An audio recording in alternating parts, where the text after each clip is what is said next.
Tu t'es jamais demandé, mais pourquoi je suis né?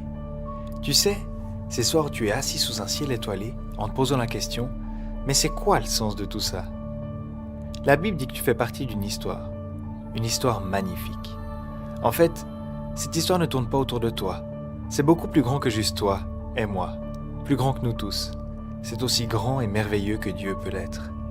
Pourtant, certains hommes ont toujours essayé de cacher cette histoire, soit en la brûlant, et les hommes qui la prêchaient, en l'expliquant dans une langue que personne ne pouvait comprendre, ou encore en disant au monde que le message principal de cette histoire est très compliqué, et même en distrayant les personnes, afin que personne ne puisse entendre la vérité.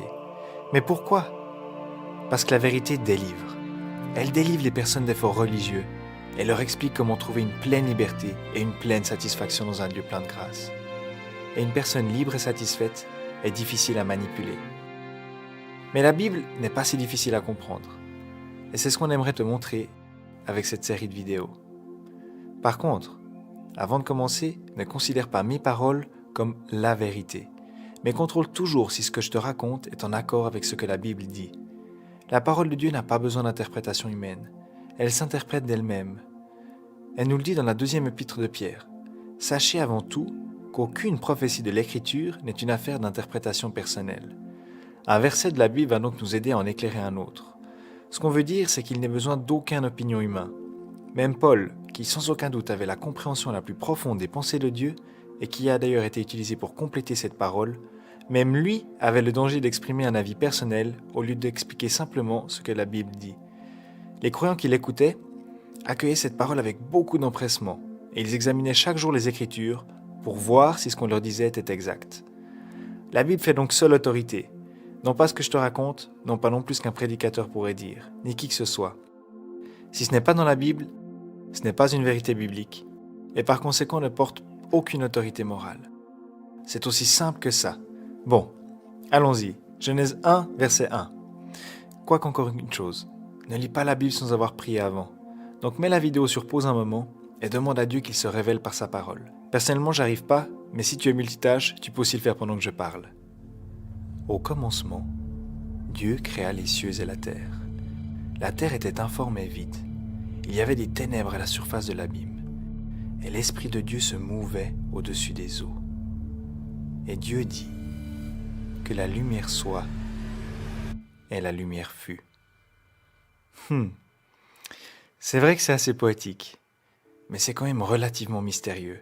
Et si je te disais que c'est déjà un résumé du message principal de la Bible? Ok. Alors mettons en pratique ce qu'on a vu juste avant, et prenons d'autres versets de la Bible pour qu'ils nous éclairent ce passage. Alors en quoi ces versets sont-ils un résumé du message principal? Déjà parce que Dieu dit en Ésaïe 46, « Je suis Dieu, et nul n'est semblable à moi.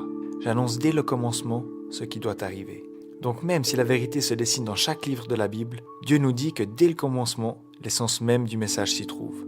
Tout d'abord, Dieu crée une chose belle. Ensuite, pour une raison quelconque, tout devient chaotique. Alors Dieu appelle la lumière pour qu'elle brille dans le chaos et que toute chose soit faite nouvelle. En bref, c'est ce que la Bible raconte. Mais évidemment, il y a plus derrière tout ça. C'est d'ailleurs maintenant qu'il faut probablement que je t'explique un petit truc. La Bible est composée de 2 parties, l'Ancien et le Nouveau Testament. Alors pour faire simple, si l'Ancien Testament était un livre pour écoliers, le Nouveau Testament serait le livre de l'enseignant, celui qui contient toutes les réponses. En gros, si tu veux accélérer, va directement dans le Nouveau Testament. En 1 Corinthiens 10, verset 11, on peut voir un élément très intéressant. Les histoires qui se sont déroulées dans l'Ancien Testament ont été écrites pour nous servir d'exemple et pour notre instruction personnelle. Alors ça signifie 3 choses. En premier, ce qui est écrit dans l'Ancien Testament s'est vraiment passé. Ce n'est pas des mythes.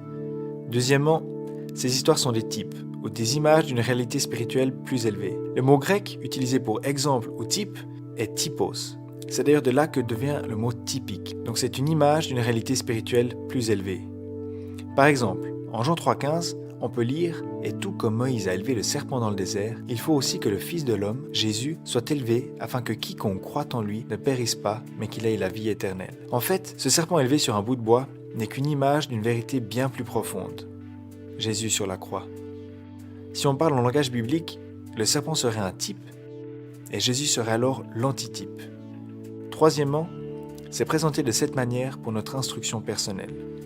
Ok.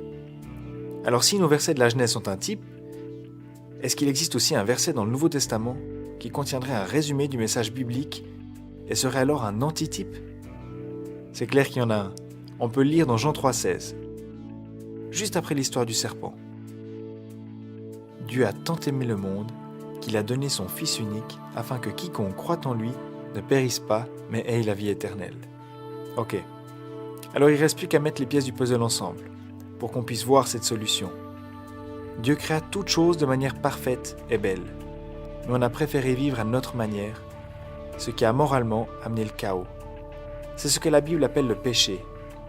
Mais Dieu, au lieu de laisser nos âmes dans ce chaos que nous avions amené et mérité, il a préféré envoyer son Fils pour qu'il meure pour nous et qu'il illumine nos cœurs, afin que nous puissions à nouveau avoir une relation avec lui.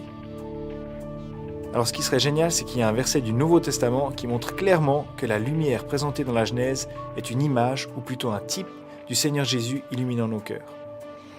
Alors je crois que tu vas aimer 2 Corinthiens 4, verset 6. En effet, le Dieu qui a ordonné que la lumière brille du sein des ténèbres a aussi fait briller sa lumière dans notre cœur pour faire resplendir la connaissance de la gloire de Dieu dans la personne de Jésus-Christ. J'espère que j'étais assez clair en montrant que la Bible s'interprète d'elle-même et que Dieu a un message incroyable à te dire. Finalement, on peut se poser la question, pourquoi est-ce que Dieu n'a pas simplement écrit son message sur une page? En fait, c'est un peu plus compliqué que ça, mais je crois qu'on pourra en discuter dans la prochaine vidéo. Yes, merci d'avoir regardé la vidéo, c'est super sympa de ta part. Si tu veux plus d'informations, n'hésite pas à t'abonner à notre chaîne Crosspaint sur YouTube. Oui, parce que le but de Crosspaint, c'est de réveiller une passion dans les gens pour Jésus. Et nous croyons seuls la Bible et le Saint-Esprit peuvent l'accomplir. Alors, nous expliquons la Bible à l'aide d'un vocabulaire accessible et des images simples. Et entre-temps, On profite d'un bon café. Si tu veux nous aider à soutenir le projet, n'hésite pas d'aller sur notre site. Tu trouveras des informations qui t'aideront à le faire. yes. Ciao.